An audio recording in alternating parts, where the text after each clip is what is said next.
할렐루야. 여러분이 결혼 생활을 하고 부부가 되고 또 어쩌면 또 직장의 동료 관계에서 수십 년을 같이 살아온 또 동거하고 그렇게 함께 일을 했던 사람들이 서로가 서로의 마음을 모른다면 이 관계는 과연 수십 년의 시간들이 얼마나 허무합니까? 부부가 30년 몇십 년 살았는데 눈빛만 봐도 통해야 될 거 아닙니까? 그런데 서로가 아무리 바람을 얘기해도 그 마음을 읽지 못한다면 이미 형식상 부부 관계일 수밖에 없습니다. 얼마 전에 제가 새벽 기도를 갔다 오는데 제 아내가 좀 몸이 아팠어요. 그런데 새벽 기도를 갔다 이제 저보다 늦게 들어왔어요. 그래서 마음이 좀 짠하더라고요. 그래서 몸이 아픈데 좀 새벽 쉬지. 그러면서 갑자기 그런 마음이 들어요. 당신이 원하는 게 뭐야? 미안하니까.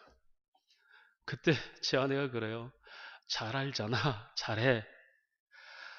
제가 그 순간 당신이 원하는 게 뭐야? 해놓고 저는 알았어요. 제 아내가 원하는 게 뭔지. 그리고 설거지 좀 해. 이것 좀 해. 이게 아니라 잘해. 한마디에 다 알았어요. 저는 질문하고 이미 알았어요. 잘하라는 뜻이 뭔지. 여러분, 소통이라는 것은 상대의 마음을 읽고 그가 바라는 것을 아는 거예요. 여러분, 예수 몇 년 믿으셨습니까? 하나님과 관계를 어느 정도 가지셨습니까? 하나님의 바람을 아십니까? 하나님 말씀 한 구절 한 구절이 오늘 나에게 뭘 말씀하신지 제대로 아십니까? 여러분, 수십 년 부부 생활에도 결국은 잘해 말이 무슨 뜻인지 모르고 그 바람이 뭔지 모른다면 여러분 그 소통이 끊어진 거죠. 무늬만 성도, 그렇게 하나님과 관계를 가지고 심지어 어느 때는 생명까지 나눈다고 했는데 정작 하나님 바라는 것을 모른다면 여러분 그것이 온전한 신앙이겠습니까? 성경은 하나님의 마음이 펼쳐진 계시의 역사입니다. 성경을 제대로 안다는 것은 소통하는 관계를 누린다는 거예요.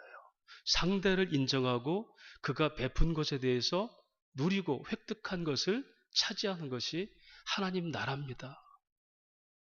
어쩌면 우리는 말씀보다 현실이 앞에 있고 지난 한 주간 동안도 우리 고민거리가 먼저 앞서서 어쩌면 그것이 우리 마음을 사로잡아서 복잡하고 예배는 어쩌면 형식이 될 수도 있을 거예요. 그러나 제가 기도한 것처럼 이 시간만큼이라도 하나님이 우리의 머리를, 우리의 마음을 사로잡으소서. 이 시간만큼이라도 하나님이 소환하셔서 함부로 올 수 있는 이 자리에 온 저와 여러분이 이 시간만큼이라도 그 말씀을 놓친다면 그 마음을 우리가 상실해 버린다면 회복할 수 있는 가능성은 어디에도 없다는 겁니다. 그래서 성경을 바로 해석하고 가르치는 건 참 중요합니다. 그래서 목회자의 사명은 설렘도 있지만 두려움이 많이 앞서요. 정말 하나님 앞에서 이게 바른 설교인가? 이 사사기는 많은 오해들이 있습니다. 특별히 삼손의 이야기는 굉장히 많은 오해를 낳습니다. 권성징악이라는 개념이죠. 그렇게 하나님 백성들이 방탕하고 저렇게 질서 없게 살면 저렇게 멸망한다라는 그런 표현들. 성경에 대표적으로 두 가지의 구절을 오해하는 구절을 말한다면 꿈쟁이 요셉과 방탕한 삼손이에요. 그 어느 것도 그게 구속사적으로 어떤 말을 하는지를 제대로 이해하지 못한다면 그저 이렇게 방탕하게 살지 말아야지, 하나님 말씀 잘 지키고 살아야지, 이 정도의 교훈 정도로 끝나는 겁니다. 그런데 그 안에는 요셉의 꿈도 그렇고 그 안에는 뭐가 있어요? 그 예수가 죽어서 살리는 구속이 들어있어요. 여러분, 우리가 영화도 삼손과 드릴라 보죠? 여러분 여러 가지 그런 만화들 보고 어쩌면 예수 믿으면서 삼손 드릴라 얘기는 우리가 많이 들었던 얘기. 그런데 항상 교훈은 그래서 바르게 살자예요. 여러분 바르게 살아서 구원에 이룰 수 있는 게 있다면 성경은 그걸 바르게 살자로 해석해도 괜찮아요. 바르게 살아서 구원이 이룰 수 있다면 얼마나 성경은 권성징악에 대해서 설명합니다. 그런데 거기에 바르게 살지 못했을지라도 구원이 뭔지를 설명하는 것을 은혜라고 그래요. 성경은 은혜로 되는 것이지 우리 행동의 원칙으로 되는 게 아니라는 거예요. 삼손은 처음부터 사사였습니다. 여러분 사사 중에서도 그는 수태고지죠. 예수님처럼 태어나기 전부터 너는 사사라, 나실이니라, 아들을 낳을 것이다. 죽을 때도 사사로 죽었더라. 여러분 31절에 보니까 삼손이 사사로 있은 지 20년이 되었더라. 그가 그 안에 여자를 능욕하고 남봉꾼처럼 색정각처럼 그렇게 살았을지라도, 비생에게 붙어 있을지라도 그는 뭐의 직분이? 사사입니다. 사사. 그를 한 인간의 흔적으로 봐버리면 사사기는 의미가 없어요. 사사기는 이스라엘 백성의 시험입니다. 왜? 그들 백성들이 결국은 하나님 말씀을 따르지 않고 시험을 당할 때 하나님 구원자를 보내셔서 그들을 끝까지 사랑하시는 것, 그럼에도 여전히 그들은 절망적인 죄인이라는 것, 그걸 드러낸 것이 사사기. 사사라는 것은 판단자, 구원자예요.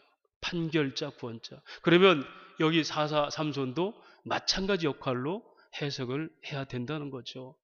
한 인생이 기고만장한 그냥 색을 쫓아서 세상의 상취에 쫓아서 그렇게 멸망당하고 두 놈이 뽑히고 우스갯거려 되는 그런 무너지는 인간이 아니고 오히려 구원을 역사하는 하나님의 은혜로 드러내는 것, 이것이 성경이 복음이라는 역할을 충실하는 해석입니다.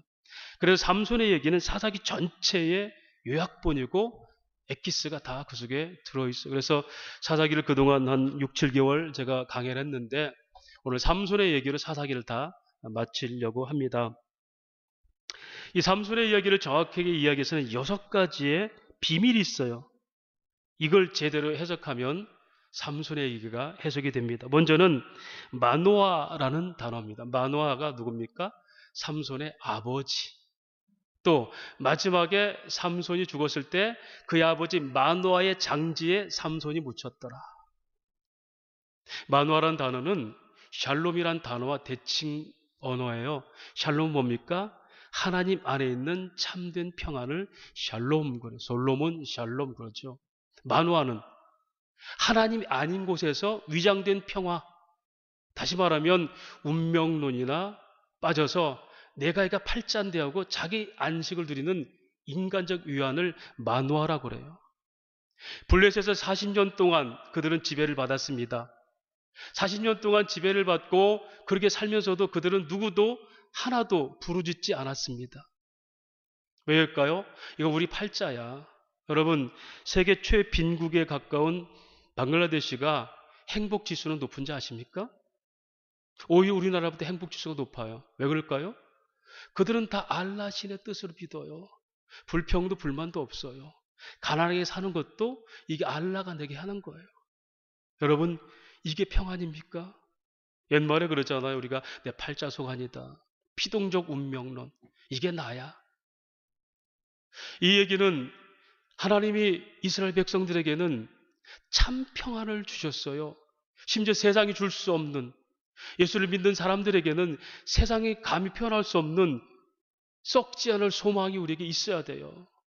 그런데 우리는 세상과 짝가고 살면서 이 정도도 괜찮은 거야. 다시 말하면 하늘로부터 하늘의 평안이 아니라 세상이 주는 보편적 평안, 여기서 하늘나라를 맛보려고 한다는 겁니다. 돈이 좋죠. 건강도 좋고 권력도 좋죠. 마치 평안 같지 않습니까? 권력을 잡을 때는 만물이 자기 것 아니에요? 그러나 여러분, 하나님은 그곳에서 너희 안식을 누리라 그렇게 하지 않았어요. 그런데 그들은 40년 동안 그렇게 남의 나라 아닙니다. 그 식민지처럼 살면서도 그들은 누구 하나도 하나님이 이렇게 우리가 살아서는 안 되겠습니다. 자기 영혼을 깨우는 부르짖음이 하나도 없었어요. 그때 누가? 삼손이 태어난 겁니다. 어디? 거짓된 평안인 마노아의 집에서. 그리고 거짓된 평안이 어디? 삼손을 통해서 죽어버립니다. 그리고 참 평안인 그리스도 구원이 이루어지는, 이것이 사사기 삼손의 얘기예요. 오늘 저와 여러분이 세상을 살면서 어쩌면 우리 눈에 보이는 것에 평안을 꿈꿀 수 있어요. 그것을 복이라까지도 얘기할 수 있습니다. 그러나 예수께서는 이런 위장된 평화를 깨트리려고 이 땅에 오셨다고 말합니다. 예수님께 누가복음 19장 41절 44절까지 예루살렘 보면서 이렇게 한탄하면서 하시는 말씀이 있습니다. 가까이 오사 성을 보시고 우시며. 여러분, 그 당시 예루살렘에는 헤롯이 세우신 46년 된 빛가번쩍한 성전이 있었고, 많은 유대인들은 거기서 제사를 드리고 예배를 드리면서 회당 모임하면서 그들 방식의 평안과 구원을 누리고 있었고, 그들 방식의 메시아를 기다리고 있었고, 소망이 있었고, 만족이 있었고, 그리고 정당함 있는 생활을 했었어요. 그런데 그들을 보고 우시면서 이르시되 오늘 평화에 관한 일을 네가 알았다면 좋을 뻔하였거나.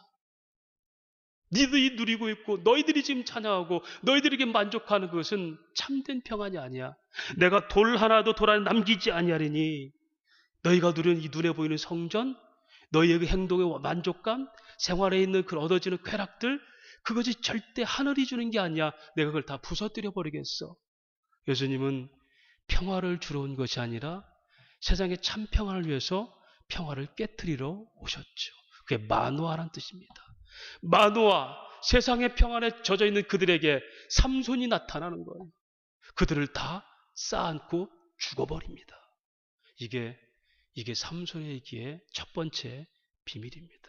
그래서 성경은 말합니다. 너희들이 세월을 아껴야 된다. 때가 악하니라.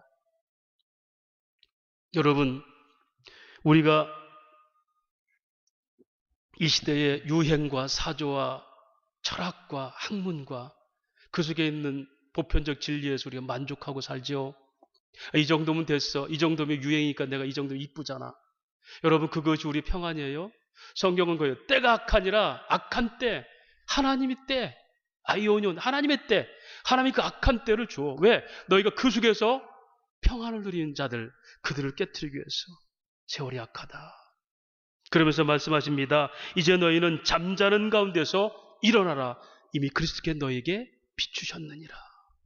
이게 마노아 속에서 삼손이 온 바로 첫 번째 비밀이고, 오늘 이 시대 저와 여러분이 세상 잠에 취해 있을 때에 주님이 이 땅에 오셔서 말라기 후에 400년 동안 침묵이 이루던 그 시대에 예수께서 어린 나이로 이 땅에 오셔서 결국 자기를 죽여서 죄인들을 깨우는 이 참된 평화, 위장된 평화를 깨고 참된 평화를 이루는 구원이 마노아의 비밀에 있다는 사실입니다. 두 번째로, 그가 이제 머리털이 잘리고 이제 두 눈이 뽑히고 옥에서 맷돌을 갈죠. 여러분, 맷돌이 뭡니까? 생명의 양식을 먹여놓은 거예요. 맷돌이라는 것은 우리가도 용도도 마찬가지지만 그대 고대 군동도 마찬가지예요. 곡식을 빻고. 그래서 고난이라는 표현을 헬라 원어 보면은 이 철판에다가 곡식을 빻을 때 껍질이 깨어지는 걸 고난, 그러니까 우리의 생사를 찢어내는 고난을 그리스도를 위한 고난이라 이렇게 얘기해요. 너희가 고난받을 때. 그게 십자가의 고난 아닙니까? 새로운 생명이 나타나기 위해서는 맷돌을 속에서 자기가 찢어지고 깨지는 아픔. 삼손은 두 눈이 뽑혀서 맷돌을 갈았어요. 여러분, 예수께서 그래서 맷돌을 통해서 자기 육신을 찢고 물과 피를 위해서 생명의 피와 언약의 피와 생명의 떡을 주셨어요. 그래서 요한복음 6장에 오병이어 기적을 읽고 난 뒤에 뭐라고 설명합니까? 너희는 썩어질 양식을 구하지 말고 영생하는 양식을 위해서 일하라면서 뭐라고 그래요? 너희가 내 살과 피를 먹지 아니하면 영생에 들어가지 못하고 내 살과 피를 먹는 자는 영원히 살리니. 오병이어 기적이 일이니까 굶었던 너희가 좋지. 그건 너희 먹어도 죽는 양식이야. 내가 내 피와 살을 흘려서 너에게 먹이는 생명의 양식과 새 언약의 피는 먹어도 죽지 않는 영원히 사는 바로 양식이다. 삼손은 드릴라란 여인은, 여러분, 성경의 여인이란 표현은 여자란 얘기예요. 여자는 교회입니다. 남자는 그리스도. 여러분, 드릴라는 이미 3번이나 죽을 길을 넘겼죠. 왜? 삼손이 힘이 있으니까 성문에 지키고 있던 그 블레셋 사람들이 삼손을 어떻게 죽여야 되겠는데 힘이 넘치니까 비밀을 알려고 그러잖아요. 그 드릴라에게 네 삼손의 비밀을 알려달라. 3번이나 거절당했죠. 삼손이 다른 얘기했죠. 마지막에 이제 내 머리털이 힘이 있다. 머리털을 밀었잖아. 그리고 지금 맷돌을 가는 겁니다. 여러분, 삼손이요 드릴라의 계획을 몰랐을까요? 알죠. 그가 그 얘기를 하는 순간 그가 어떻게 된지 알아요. 예수께서 이 땅에 오셨을 때에 음탕한 교회를 위해서, 죄가 있는 교회를 위해서 주님이 죽으시러 오신 것이지 교회가 어쩔 줄 몰랐던 게 아니에요. 제자들에게 그랬어요. 네가 나를 다 배반하리라. 너희가 다 날 떠나리라. 이미 주님은 아셨어요. 베드로가 아닙니다. 다 부인할지라도 우리는 주를 부인하지 않겠습니다. 여러분, 그거 믿었을까요? 아니잖아요. 우리가 하는 계획을 하나님 다 아십니다. 저와 여러분의 의지적인 죄도 다 아십니다. 어쩌면 예배 드리고 나서 여러분은 또 죄를 꿈꿀 수도 있어요. 아니, 죄가 뭔지도 모릅니까? 아니에요. 우리는 성령이 안에 있기 때문에 우리가 양심이 송사해요. 그런데도 그걸 꿈꾸는 사람이 있어요. 심지어 기도하면서도 죄를 계획하고 있는 사람이 있어요. 저는 그럴 때가 있더라고요. 주님이 이 땅에 오신 것은 교회가 그럴 줄 모르고 왔다가 죽어야 되니까 죽는, 소위 신학적으로 중간지식, 그렇게 죽으신 게 아니에요. 처음부터 나는 너희를 죽으러 왔어. 너희는 다 나를 버릴 것이다. 여러분, 십자가는 성도들의 배반에 의해서 예수가 내어준 자리예요. 드릴라는 얼마든지 자신의 생명을 위해서 끊임없이 삼손을 팔 수 있어요. 어느 때까지? 삼손이 죽을 때까지. 우리의 죄는 누군가 죽어야 돼요. 예수가 죽어야 끝나는 죄입니다.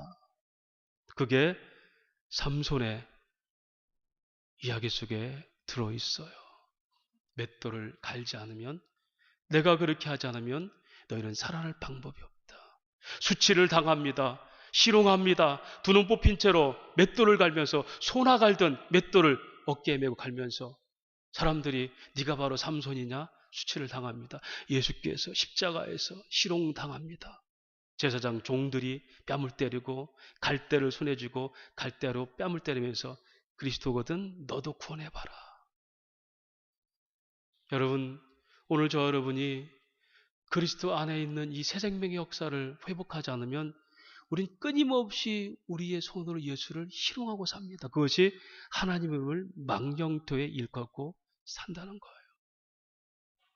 삼손은 맷돌을 통해서 그리스도가 살과 피를 주시는 은혜가 뭔지를 설명합니다. 교회는 그리스도의 피와 살을 먹고 사는 거예요. 그것이 뭐죠? 생명의 말씀입니다. 복음이에요. 세 번째로 머리카락이죠. 머리카락. 삼손의 힘 어디 있습니까? 머리카락. 설명드렸지만 여러분, 머리카락이 신체 중에 가장 약한 거죠. 손톱 발톱은 그래 딱딱하니까 그래도 잘 부러지지 않죠. 머리카락은 제일 약한 거예요. 여러분, 머리카락에 힘이 있어요? 삼손의 힘은 그의 사유적 힘이 아니에요. 그게 개인적 힘이 아니에요. 가장 약한 머리카락에 하나님이 힘을 부여했어요. 하나님의 의지적 힘이 그 속에 들어갔어요. 여러분, 우리가 구원이 아무리 그리스도를 통해 은혜를 이뤘고 그렇게 연약한 양처럼 죽은 예수님, 심지어 도살장에 끌려가는 어린 양처럼 드러내지도 않고 십자가에 가장 약하게 죽은 예수님, 그 분으로 인하여 우리가 구원을 받았다는 것은 우리가 자랑할 게 아무것도 없는 사람들이에요. 성경은 말합니다. 약한 자를 들어서 강한 자를 부끄럽게 하신다. 너 약할 때에 너의 은혜가 가장 강함이라 그래요. 그런데 우리는 그걸 싫어해요. 세상적인 평안은 그게 아닙니다. 세상적인 안식은 내가 힘이 있고 권세가 있고 능력이 있어야 그게 힘이고 그게 평안이고 그것이 누리는 거라 생각하는 거예요. 그걸 깨트리는 게 이 주님이 우리가 오셔서 가장 약한 모습으로 십자가를 지신 거죠. 세례요한은 당대에 가장 뛰어난 선지자였고요. 유대인조차도 다 그는 존경했어요. 그런데 그런 어마어마한 세례요한이 죽을 때 어떻게 됩니까? 한 여자아이의 소원에 의해서 목이 잘려서 소발에 받쳐서 죽잖아요. 그 당시 그 목을 잘랐던 헤롯은 어떤 사람이에요? 세례요한과는 권세가 비교할 수도 없잖아요.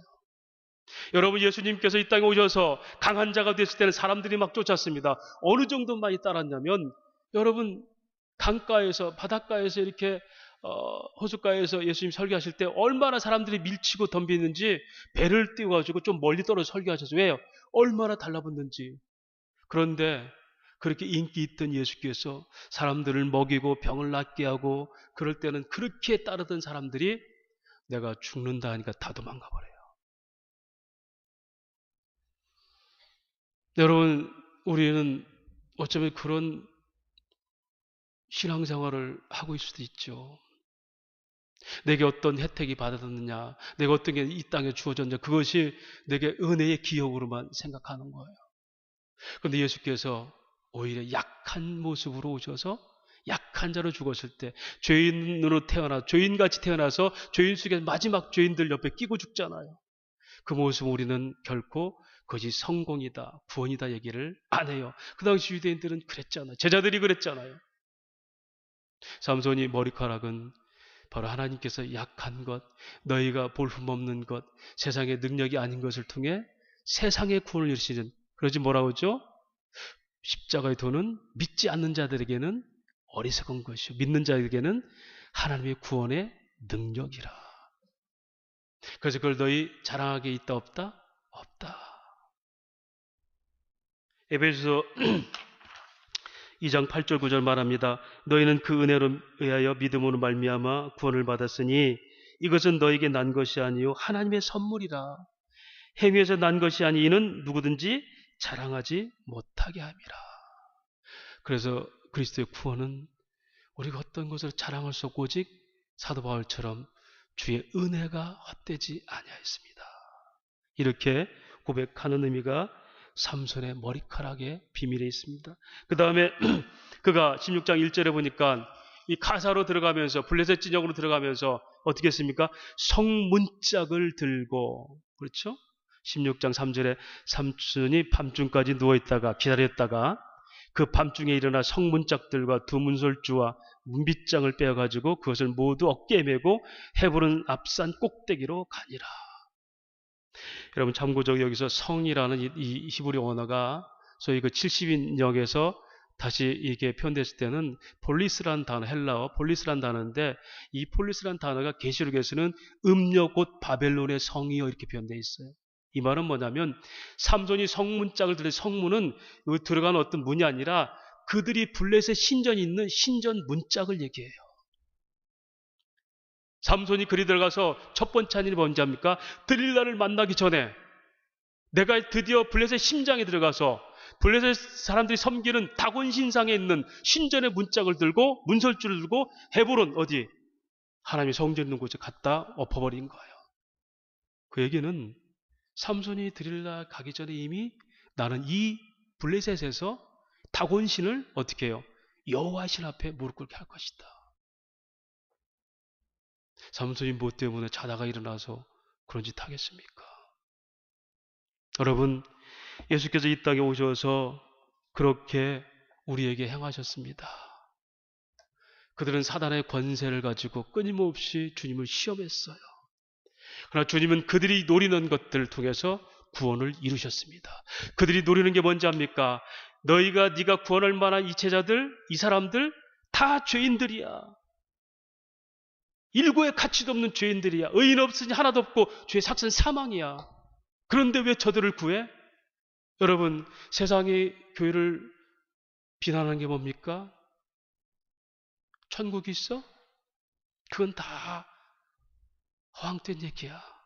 지금 이 땅에서 내가 누리고 내가 만족하는 것이 천국이지. 죽어서 가는 거 그건 가봐야 알아. 눈에 보이고 계산되고 득실이 분명한 가지고 이게 성공이야. 이게 너희 꿈이야. 이것이 너희 미래야. 이렇게 이게 세상의 유토피아예요.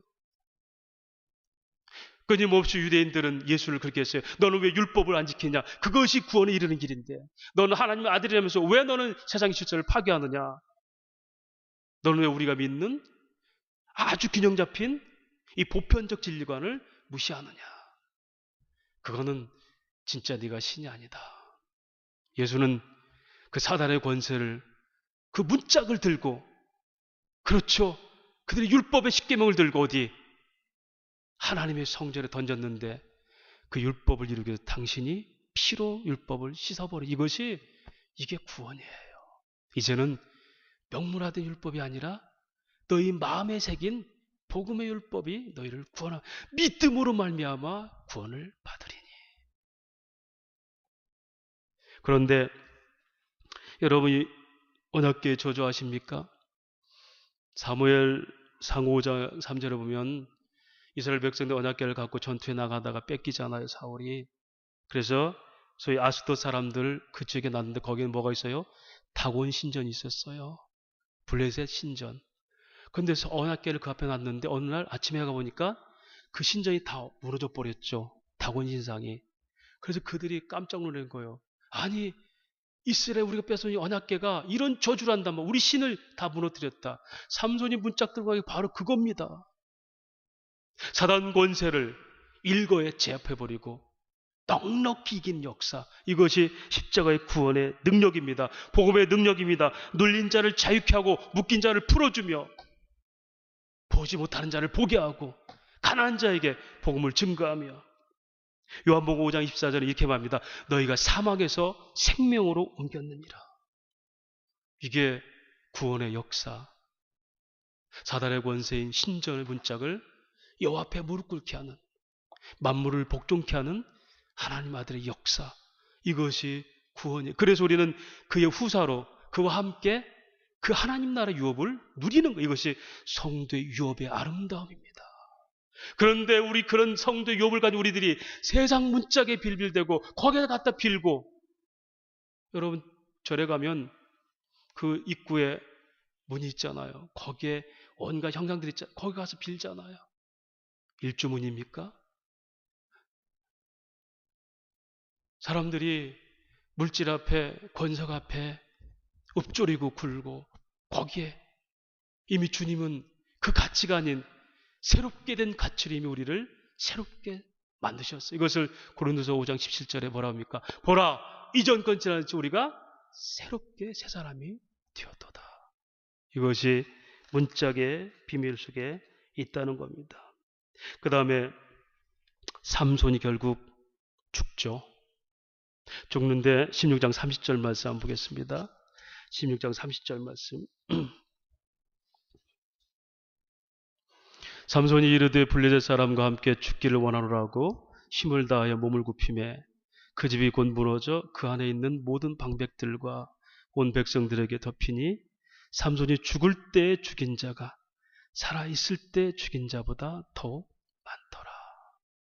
예수께서 십자가를 지기 전에, 죽기 전에 여러분 어떤 일 했습니까? 죽은 사단의 권세에서 나사로로 살려냈어요. 그렇죠? 야율의 딸 다 죽은 것을 살려냈어요. 병든 자를 일으켰습니다. 그리고 귀신에 들려서 영이 죽은 자를 살리셨어요. 여러분 예수님이 살아계실 때도 많은 사람을 살리기 위해서 죽였어요. 그런데 십자가에서는 그보다 더 엄청난 일, 온갖 사단 권세가 다 죽어버리죠. 삼손의 죽음은 바로 그거예요. 그렇죠? 여러분 드릴라를 볼까요? 드릴라는 만약에 삼손이 그 비밀을 끝까지 안 밝혔다면 드릴라는 블레셋 사람들의 손에서 살았을까요? 죽었을까요? 죽습니다. 우리는 그런 생각해요. 세상을 세상으로 살아라. 그래서 이 아수르에 의지하고 미국에 의존하고 우방국이니 형제국가니 권력에 빌붙어서 거기서 우리 비밀을 다 얘기하는 거예요. 영혼까지 다 팔아버리는 거예요. 인기인이 연예인들이 그 인기를 얻기 위해서 별짓 다 하잖아요. 주술사를 불러다 별짓 다 하잖아요. 그런데 호세아서 그것은 생명을 낳지 못할 것이다. 이게 삼손의 비밀에 삼손이 죽어야 블레셋이 죽어요. 이게 십자가의 비밀입니다. 정령 죽으리라 하나님의 공입니다. 그럼 누가 죽어도 죽어야 이 재물이 돼야 살아나잖아요. 누가 죽어야 돼요? 거기서는 드릴라를 살리고 누가 죽어야 돼요? 삼손이요. 드릴라가 오늘날 교회라면 여러분 예수가 죽어야 누가 살아요? 교회가 살잖아요.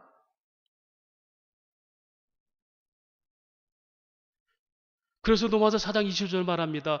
예수는 우리 범죄함을 위해서 내어줌이 되었고 우리 의롭다 해서 살아나셔서 그러면 너희는 하나님과 친밀함을 누리게 되었으니 하나님과 관계가 끊어지고 죽음으로 끝날, 멸망을 끝날 우리들을 주님이 살리기 위해서 당신이 죽어야 돼요. 삼손이 죽지 않으면 블레셋이 안 죽어요. 삼손이 남봉꾼이고 색정광이라 온갖 그렇게 난잡하게 살아서 그 대가로 눈이 뽑히고 머리털이 잘리고 그렇게 비참하게 죽었고, 여러분 그 인간의 실상입니다. 우리들의 실상이. 그런데 그가 누가? 예수가 그랬던 거예요. 예수가. 구원의 얘기지 한 사람의 도덕적 삶이 아니에요. 착하게 살자가 아니라 은혜로 살자는, 은혜로 살자. 은혜가 선함을 이룬다는 거예요. 삼손의 죽음은 예수의 죽음이고 예수의 죽음은 우리 자아가 함께 죽는 겁니다. 다시 말할까요? 블레셋은 내 안에 있는 욕망입니다. 욕망. 그게 죽어야 돼요. 그래야 하나님 나라가 내 안에서 이루어집니다. 하나님의 통치가 나를 붙들고 예수 믿어도 따분한 인생이 아니라 예수 이름만 불러도 어떤 순간에도 황홀함을 잃지 않는 하나님 나라의 삶을 살고, 성경 어디를 읽어도 저자의 마음을 읽을 수 있는, 수십 년 예수 믿었는데 하나님 뭘 원하는지도 모르고 알면서도 행하지 못하는 이런 우리가 아니라 그 은혜가 나를 사로잡아서 그리스도가 내 안에 계시는 삶을 사는, 이것이 성도의 빛나는 삶입니다. 이것이 오늘 삼손의 죽음입니다. 마지막으로 나실인이라니, 나실인 16장 17절에 삼손이 진심을 드러내 그에게 이르되 내 머리 위에는 삭도를 대지 아니하였나니 이는 내가 모태에서부터 하나님의 나실인이 되었음이라. 어머니 뱃속에 있을 때부터 나는 하나님께, 나실인이 뭡니까? 바쳐진 자, 드려진 자 뜻이에요. 여러분, 삼손만 나실인입니까? 저와 여러분은 창세전 그리스도 안에서 하나님께 드려진 자죠. 여러분, 나사렛 예수라는 게 왜 나사렛 예수일까요? 많은 사람들이 지형으로 봅니다. 베들레헴에 태어났고 나사렛에서 자랐다. 그거 여러분, 베들레헴아 네 골이 아름답다. 그 미가서의 예언이 있어요. 나사렛이라는 것은 없어요, 예언에. 나사렛 뜻은 헬라어로 그게 나실인의 뜻이 나사렛이에요. 드려진 자 예수. 그래서 예수님 뭐랍니까? 나는 내가 사는 것이 오직 하나님이 하신 말씀만 한다. 드려진 자 예수예요. 지명이 아니라. 여러분, 오늘날 저와 여러분이 여러분 이름 앞에 뭐가 들어있어? 필연적으로 나실인 효은이 됐어요. 나실인. 이미 하나님께 이미 창세전에 드려진 자. 하나님께 드려진 자는 하나님께 드려진 자의 삶을 살 때 그 순기능적 삶을 살 수 있어. 그것이 하나님 나라 기쁨이죠.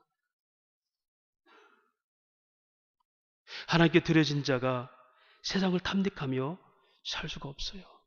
그래서 나실은 그가 말합니다. 하나님이, 이 삼손이 기도하면 하나님 이번만 내 힘을 강하게 하사 블레셋을 죽이게 하옵소서. 이 말이 뭐죠? 하나님, 내가 세상에 유혹이 치받쳐 올릴 때마다 하나님 내 안에 있는 이 블레셋 유혹을 이길 수 있도록 힘을 주세요. 이것이 우리의 간절한 기도예요. 저와 여러분은 순간순간 우리 안에 있는 자 블레셋이 끊임없이 일어나요.